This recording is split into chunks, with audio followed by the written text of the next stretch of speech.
కొండలో లావాని కిందకి పిలవకో. నీడై తిరుగుతుంటాడు, కనిపించడు.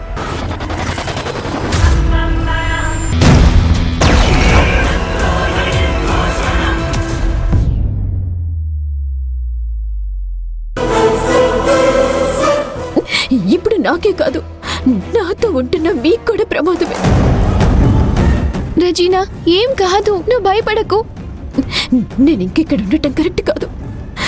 నా వల్ల మీరిద్దరు ప్రాబ్లమ్స్ లో చిక్కుకుంటారు. అందుకే నేనే మా ఊరెళ్ళి ఆ వర్మ గడికి సరెండర్ అయిపోతాను. అక్కడ నా వల్ల మా పేరెంట్స్ ఎలాగో కష్టాలు అనుభవిస్తున్నారు.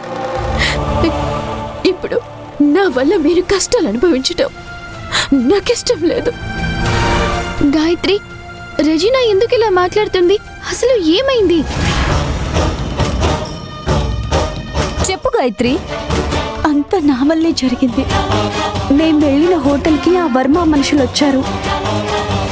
రెజీనా రూమ్లో ఒంటరిగా కూర్చునుందని కాస్త రిఫ్రెష్మెంట్ కోసం తనని నాతో పాటు బయటికి రమ్మని నేనే తనని తీసుకెళ్లాను.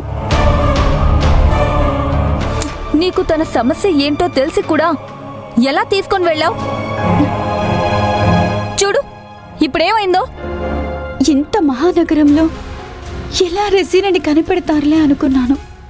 దీనికంతటికి కారణం నేనే. సారీ రెజీనా. సారీ చెప్తే అయిపోతుందా? సల్మా, గాయత్రిని ఎందుకు తిడుతున్నావు? తనేమీ కావాలని రజీనాని తీసుకువెళ్ళలేదు కదా.